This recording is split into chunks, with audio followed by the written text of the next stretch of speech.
le Seigneur me confie d'enseigner et de proclamer sa parole. C'est une grande responsabilité. Et merci Seigneur pour cette opportunité. Alors ce matin, je voudrais voir avec vous, alors c'est pas un sujet facile, c'est le sujet du combat. Et notamment le combat contre Amalek. Et je pense vraiment que le combat, cette bataille que Josué a menée contre Amalek est remplie d'enseignements pour nous. On le verra, moi je suis resté ébahi, émerveillé devant ce que ça peut nous apporter à nous dans notre vie, mais notre vie quotidienne, concrète. Alors, on pourrait lire ensemble dans Exode chapitre 17, verset 8.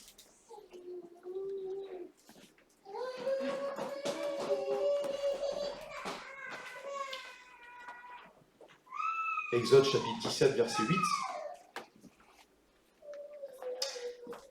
Les Amalécites viennent attaquer les Israélites à Réphidim. Réphidim, c'est le lieu du repos, ou c'est le lieu de la langueur aussi. Moïse dit à Josué, choisis des hommes pour nous défendre, puis va te battre contre les Amalécites. Demain, je serai en haut de la colline et je tiendrai le bâton de Dieu à la main. Josué part se battre contre les Amalécites, comme Moïse l'a commandé. Pendant ce temps, Moïse, Aaron et Our montent sur la colline. Quand Moïse lève son bras, les Israélites sont les plus forts. Mais quand il le laisse tomber, quand il laisse tomber ses bras, les Amalécites sont les plus forts. Les bras de Moïse deviennent lourds de fatigue. Alors Aaron et Our prennent une pierre et ils la placent sous lui. Moïse s'assoit dessus. Aaron et Our, un de chaque côté, lui tiennent les bras. Ainsi Moïse garde les bras levés jusqu'au coucher du soleil, et Josué est vainqueur des Amalécites en les frappant avec l'épée. Le Seigneur dit à Moïse, mets tout cela par écrit dans un livre pour qu'on s'en souvienne. Va dire à Josué que je viens détruire les Amalécites. Alors personne sur la terre ne se souviendra d'eux. Et c'est même marqué dans certaines versions de génération en génération. Ça devient la guerre de l'Éternel contre les Amalécites, contre Amalek. Moïse construit un autel, il lui donne ce nom. Le Seigneur me donne la victoire. Le Seigneur est ma bannière. Et il y a une autre traduction qui dit le Seigneur est mon miracle. Le Seigneur est mon miracle. J'ai bien aimé celle-ci. Alors, pour recentrer un peu sur le contexte, le peuple d'Israël vient de sortir du pays d'Égypte. Et malheureusement, il murmure avant la mer Rouge. Il est face à la mer Rouge, l'armée de Pharaon est derrière. Rendons-nous compte, c'est quand même l'armée la plus puissante. Et ils sont face à la mer Rouge, et qu'est-ce qu'on fait ? Et puis le Seigneur les délivre, il ouvre la mer. Et comme Jésus nous a ouvert ce chemin qui mène dans le pays promis, dans la vie éternelle, eh bien, Dieu a ouvert la mer et a tracé un chemin pour aller dans le pays promis. Gloire à Dieu. Alors ensuite, le peuple d'Israël, qu'est-ce qu'il fait ? Il chante le cantique de la délivrance. Amen. Et là, ils sont joyeux, les femmes dansent, elles chantent, c'est formidable. Mais à peine sont-ils confrontés au désert que les murmures recommencent. À Mara d'abord, avec cette eau amère, et Dieu demande à Moïse de lancer ce bois pour qu'elle puisse être pure. Et puis au désert de Sin, là il a envoyé la manne, il a envoyé l'écaille, tout venait du ciel, Et puis maintenant, comme nous pouvons le voir à Réphidim. Réphidim, c'est la dernière étape avant le mont Sinaï, avant qu'ils reçoivent les tables des commandements. Alors c'est vrai qu'après tout ça, on pourrait dire, mais quel peuple ? Et puis quand même, je me suis dit, on a quand même une certaine image de notre cœur ingrat parfois, rempli de doutes. Et nous verrons, nous parlons du doute après. Et puis on est face à des situations pareilles, on est prompt à oublier les bonnes choses que Dieu nous a données. On oublie rapidement l'action dans nos vies, l'action de Dieu dans nos vies parfois, face à des situations comme celle-ci. C'est pour ça que je ne veux pas ne jugeons pas le peuple d'Israël. Hein. Voilà. Et nous voyons même, on ne l'a pas lu ici, mais avant, le peuple d'Israël a prononcé des paroles dures, très dures, envers Dieu. Ils ont tenté l'Éternel. Il disait même, est-il au milieu de nous ou n'y est-il pas? C'est dur. Et au lieu de s'adresser à Dieu seul, qui pouvait, lui, donner ce qu'il fallait et répondre à leurs besoins, eh bien, il n'hésite pas à s'en prendre à Moïse. Il n'hésite pas à s'en prendre à Moïse. Alors, en réfléchissant, je me disais, mais Satan, hein, qui se sert d'Amalek, je pense que, alors c'est moi qui le dis, mais il était persuadé, je pense, il devait se dire, mais Dieu ne va pas intervenir pour un peuple pareil. C'est pas possible. Tout descend du ciel. La manne, les miracles fabuleux, le mont Horeb, ils ont de l'eau, etc. Et Satan, il devait se dire, mais je vais attaquer le peuple d'Israël, mais Dieu ne va pas intervenir, c'est pas possible. Vous vous rendez compte?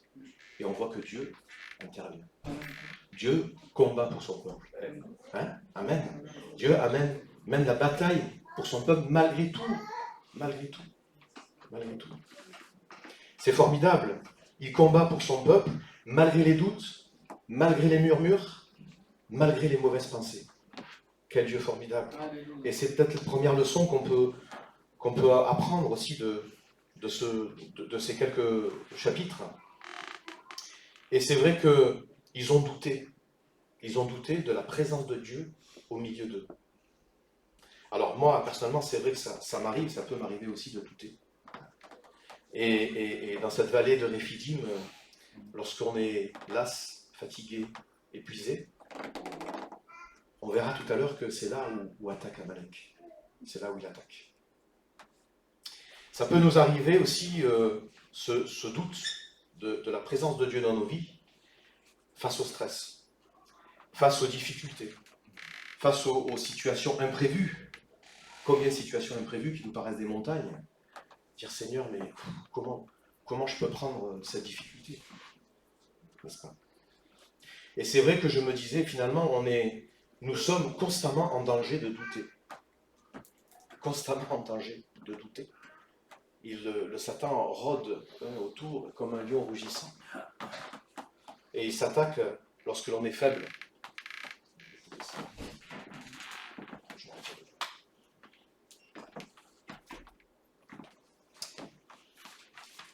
Alors, si on prend le mot Amalek, Amalek déjà c'est quand même l'ennemi récurrent d'Israël. Hein, les Amalécites. Ça a démarré, on le voit dans Esther, on en parlait avec Esther, Aman qui a voulu vraiment éliminer le peuple juif. Et merci Seigneur pour des paroles de sagesse de Mardoché et l'action d'Esther. On le voit aussi auprès de Saül. L'Éternel a demandé, à travers Samuel, d'éliminer les Amalécites. Qu'est-ce qu'il a fait Saül? Il a désobéi. Et il a préservé le roi Agag. Et il ne l'a pas fait mourir. Et donc du coup, on voit les répercussions que ça peut avoir dans les générations futures, parce qu'il n'a pas obéi. Et puis David avec Siclac.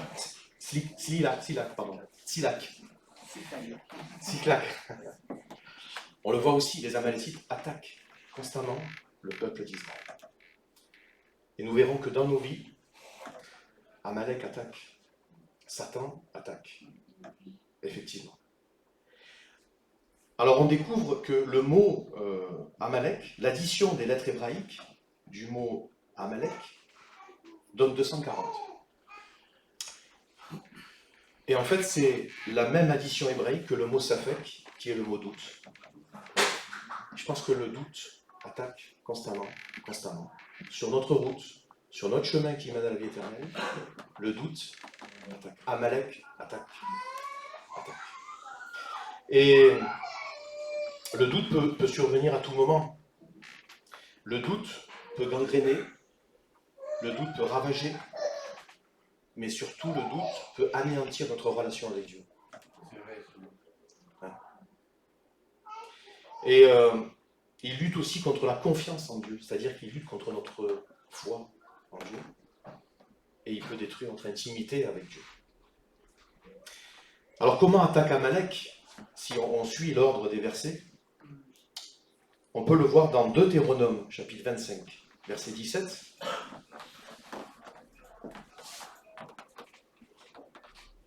Si tu peux le mettre.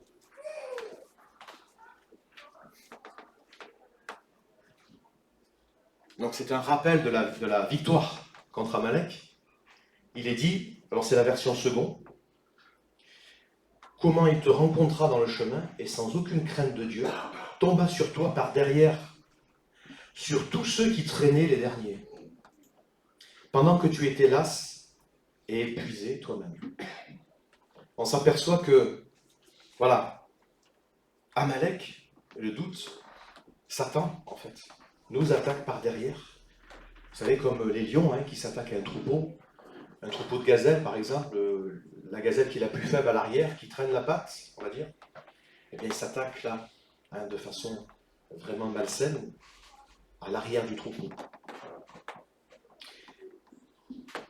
Et là, on voit que Réphidim, c'est le lieu où il n'y a plus rien à boire. Ça peut être le lieu, Réphidim, où monte le découragement. Réphidim, c'est aussi peut-être la nostalgie pour certains. C'est peut-être la peur de l'avenir. Qu'est-ce qui va nous arriver, Seigneur? Où tu vas me mener? Et ce qui engendre aussi parfois et bien souvent des conflits, des querelles. Réphidim, c'est ça. On peut être dans notre Réphidim. Et Amalek, en fait, c'est Satan pour nous. Il nous attaque lorsque nous sommes las, peut-être malades, faibles, lorsque nous avons besoin de repos. Ou il nous attaque aussi quand on a un sentiment de langueur. Ça vous arrive? On est las. Seigneur, je suis fatigué, j'en ai marre de ces combats. Et là, Amalek, il attaque. Mais il y a une personne qui a très vite compris là où il fallait mener le combat. C'est qui? C'est une question. C'est Moïse. Alors lui, il a tout de suite compris. Lui, qu'est-ce qu'il a fait? Il n'est pas resté dans la vallée. Il n'est pas resté terre à terre. Il n'est pas resté mener le combat charnel. Lui, il est monté sur la colline. Il a tout de suite compris. Moi, je suis émerveillé. C'est vraiment un homme de Dieu exceptionnel. Lui, il est monté sur la colline parce qu'il savait que pour être victorieux, il ne suffit pas d'être dans la vallée. Il faut monter. Il faut monter sur la colline.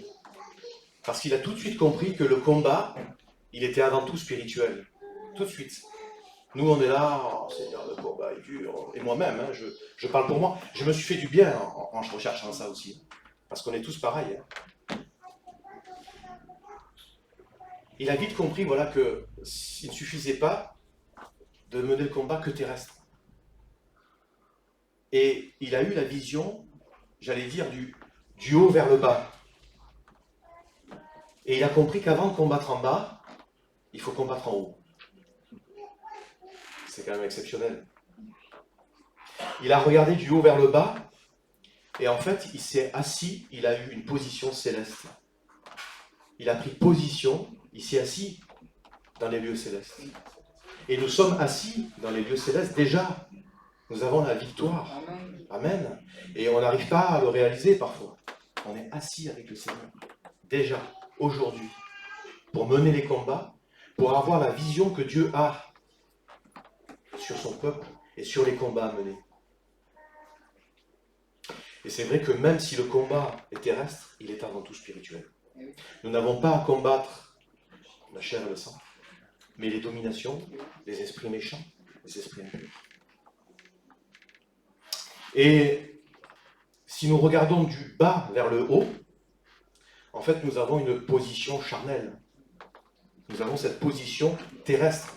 Tandis que si nous regardons du haut vers le bas, alors, nous avons une posture, une position céleste. Et nous nous mettons à côté, sur le trône de l'Éternel. Alors, c'est pas facile, le combat, la bataille à mener. Elle peut être grande, elle peut être difficile.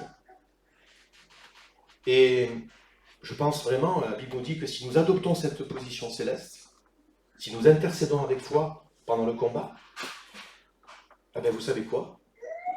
Ça devient le combat de l'Éternel. Ça devient le combat de l'Éternel. Il ne faut pas se tromper de combat. Il faut que ce soit un combat que l'on tienne devant Dieu, avec foi, avec persévérance, avec intercession. Et lorsque nous adoptons cette position, j'allais dire, ton problème, ça devient son problème aussi. Ta bataille, c'est sa bataille. C'est formidable, hein? Ton problème devient son problème. Et mon problème devient son problème. Et quand Dieu fait son affaire, j'aimerais pas être à la place d'Amalek. Parce que, attention, ça déménage. Et j'allais dire qu'on a vécu un peu avec Julie une expérience pareille dans notre famille. On a eu dans notre famille des conflits assez durs. Et à un moment donné, on s'est dit, bon, on ne sait plus comment faire. Et on a dit, Seigneur, nous, on veut avoir notre position conforme à ta parole. On a continué à aller voir la famille, c'était très difficile. On a vraiment dit, Seigneur, je veux vraiment respecter tes ordonnances, tes commandements, avec une attitude comme toi tu le demandes, point barre. C'est tout. Je ne sais plus comment faire. Et le Seigneur a tout aplani au bout de quelques temps. On n'a pas tout compris, mais aujourd'hui ça s'est aplani, tout est nickel. Et voilà. Nous on a dit, voilà Seigneur, on ne sait pas comment faire, mais je laisse tout entre les mains, et puis nous on va adopter vraiment on veut avoir un témoignage. Voilà, c'est tout. Et le Seigneur, il justifie. Il n'y a pas besoin de se défendre. Il donne la victoire. Il donne la victoire. Et il s'en charge. Donc, nous sommes enfants de Dieu. Et donc, en son nom, dans le nom de Jésus, nous avons la victoire. Pourquoi? Parce que Jésus dit, mon Père ne m'a jamais rien refusé. Il exauce toujours ma prière. C'est ce que dit Jésus. Donc, si nous nous plaçons en son nom, s'il plaide, lui, pour nous, auprès du Père, mais Dieu répondra, puisqu'il ne lui refuse rien. Il ne lui refuse rien. Alors, c'est vrai que parfois, voilà, c'est compliqué, mais je pense qu'il faut lâcher prise. Voilà. Maintenant, notre cap dans la parole de Dieu. Et puis, Seigneur, je te donne tout, tu gères parce que je ne sais plus comment faire. Hein? Si on revient au texte, si on suit, eh bien nous voyons que qu'est-ce qu'il fait Moïse quand il est sur la colline près de Dieu? Il lève les bras, Et lorsqu'il est fatigué, eh bien les Amalécites, quand il baisse les bras, les Amalécites sont vainqueurs. Et lorsque il élève les bras, et le peuple d'Israël est vainqueur. Alors je me suis posé la question, mais pourquoi lever les bras? Et en cherchant dans la parole de Dieu, on s'aperçoit que l'élévation des mains est liée à la prière. Dans le psaume 63, verset 5, si tu peux le mettre, il est dit, « Ainsi je te bénirai toute ma vie, je lèverai mes mains en faisant appel à toi. » Hein? Il y a une autre version aussi. Hein? Là, c'est la version seconde. Il y a aussi le psaume 141. Vas-y, passe dessus. Psaume 141, verset 2, en parole de vie. « Que ma prière soit comme l'encens qui monte vers toi, que mes mains levées soient comme le sacrifice du soir. » Alors on voit que, en fait, Moïse, on a l'impression qu'il lève que ses bras, mais ce sont des bras de foi. Ce sont des bras d'intercession. Il intercède pour le peuple d'Israël. Il prie pour le peuple d'Israël. Et il lève les mains dans le nom du Seigneur. Alors, on se rend compte que même si nous avons cette position céleste, malgré tout, la chair est faible. Parce qu'on voit que Moïse, il était près du trône de la grâce, en train d'intercéder pour le peuple d'Israël, mais la fatigue est là, et Moïse n'arrive pas à garder les mains levées. L'esprit est bien disposé, mais la chair est faible. Et nous ne sommes pas, j'allais dire, au top spirituellement tous les jours. Et ça peut nous arriver parfois de baisser les bras de foi. Et le Seigneur nous demande de ne pas baisser les bras. Dans Hébreux chapitre 12, verset 12, il nous dit « C'est pourquoi relevez vos mains qui faiblissent et raffermissez vos genoux qui fléchissent. » Voilà, il nous encourage le Seigneur à garder ses mains de foi levées. Et en fait, quand on peut faire l'image que quand Moïse levait les mains de foi, eh bien, c'est pareil pour nous lorsque notre foi, on met notre foi en action, notre confiance en Dieu, nous sommes vainqueurs sur les Amalécites. Et lorsque notre foi faiblit, eh bien, les Amalécites prennent le dessus. Et des fois, ça fait mal, effectivement. Et c'est pour ça qu'il faut avoir ses mains de foi levées, comme Moïse. Hein.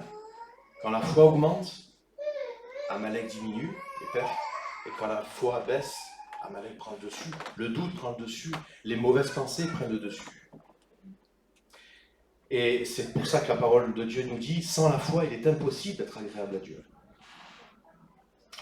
On voit aussi que Moïse, il est fatigué.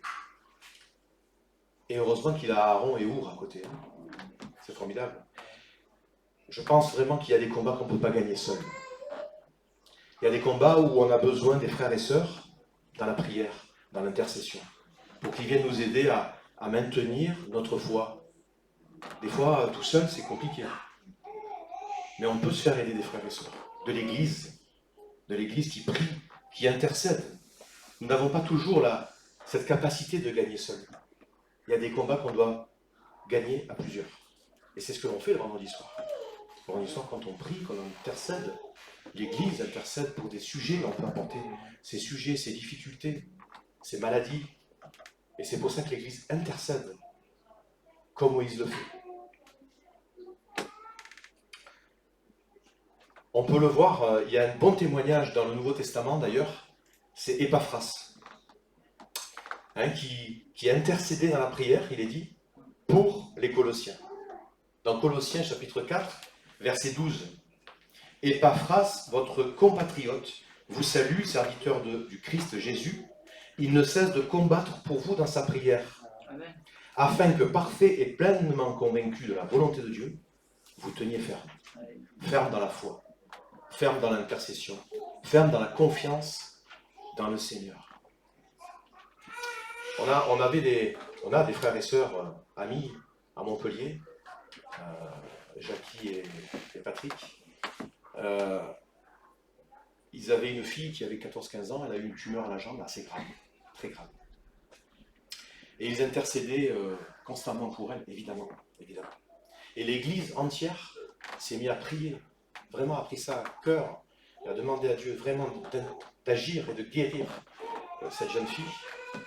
Et on ne pouvait pas aller les voir puisque quand on est traité, il y a une forme, ils appellent ça l'aplasie, c'est-à-dire qu'il y a une diminution de l'immunité des anticorps, et donc on ne peut pas trop approcher pour pas qu'on la contamine de quelques microbes que ce soit.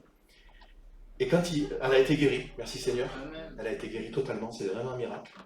Et je me souviens que quand il a témoigné de ça, il disait, on était en prière avec ma femme, mais je sentais la prière de l'Église derrière. Je sentais la puissance de la prière de l'Église derrière qui poussait tous les chrétiens. Et ça nous faisait du bien quand on était ensemble. C'est formidable. L'Église, quand elle prie, elle a une puissance. Et Dieu a entendu, Dieu a agi. Dieu agit. Et on voit aussi qu'à un moment donné, Moïse est fatigué. Et qu'est-ce qu'ils font?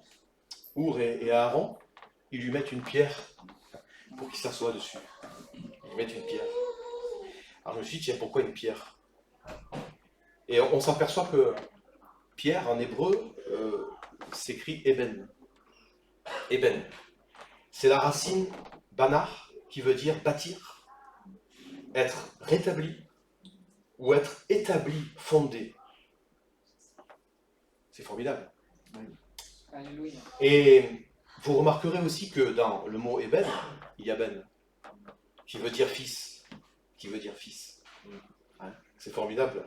C'est vrai que je ne suis pas un spécialiste de l'hébreu, mais quand on fait des recherches, c'est extraordinaire les significations qu'on peut trouver. Ce qui veut dire que Moïse a pris appui sur Dieu. Il a pris appui sur le Fils. Il a été fondé sur le Fils. Et lorsque nous sommes fondés sur Jésus, assis, vraiment, on prend un point d'appui sur le Seigneur nous entend, le Seigneur agit. Nous remarquons dans le verset 12, d'ailleurs à la suite de ça, qu'il est dit qu'après qu'il se soit assis sur la pierre, ses mains restèrent fermes jusqu'au coucher du soleil. Une fois qu'il a été en appui sur Jésus, sur le Fils, ses mains restèrent fermes tout le temps. Bon, il y avait l'aide de Our et de Aaron, toujours, hein. Mais quand il a pris appui, quand il a fondé son existence, il a fondé sa vie sur le roc, sur la pierre, sur le fondement, sur Jésus-Christ, alors il resta avec les bras de la foi fermes. Amen. Et si nous restons fondés, appuyés sur Jésus, on aura les bras de la foi fermes jusqu'au bout, jusqu'à ce qu'il revienne, ou jusqu'à qu'il nous prenne. Voilà. Et ça, c'est vraiment c'est magnifique, parce que ça nous parle encore aujourd'hui dans nos vies.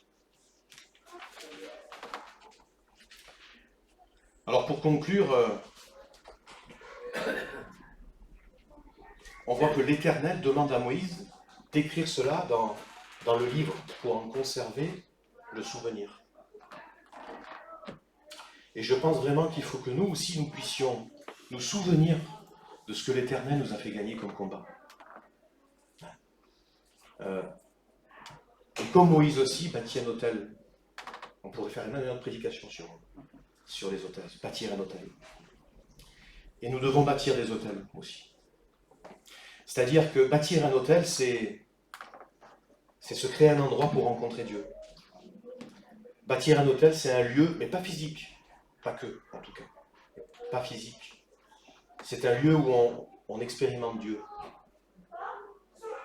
Bâtir un autel, c'est où on peut vivre, où on a vécu quelque chose de concret avec Dieu. Et c'est vrai qu'à certains moments, quand ça ne va pas trop, on peut se regarder l'autel que nous avons bâti, et on peut se dire, merci Seigneur, tu m'as fait combattre, tu m'as fait gagner ce combat, et je veux m'en souvenir. Aide-moi pour celui-ci. Aide-moi pour celui-ci. Et je pense que c'est vrai que ça m'a servi de leçon aussi, on peut bâtir un autel pour le Seigneur. Que ce soit un point de repère où on peut regarder le miracle de Dieu. On peut regarder la victoire du Seigneur, ce qui nous a fait gagner. Vous savez que à la fin, à l'avant-dernier verset, il me semble, quand il est dit qu'il y aura guerre de l'Éternel auprès des Amalécites. Guerre de l'Éternel contre Amalek. Et qu'est-ce qu'il est dit?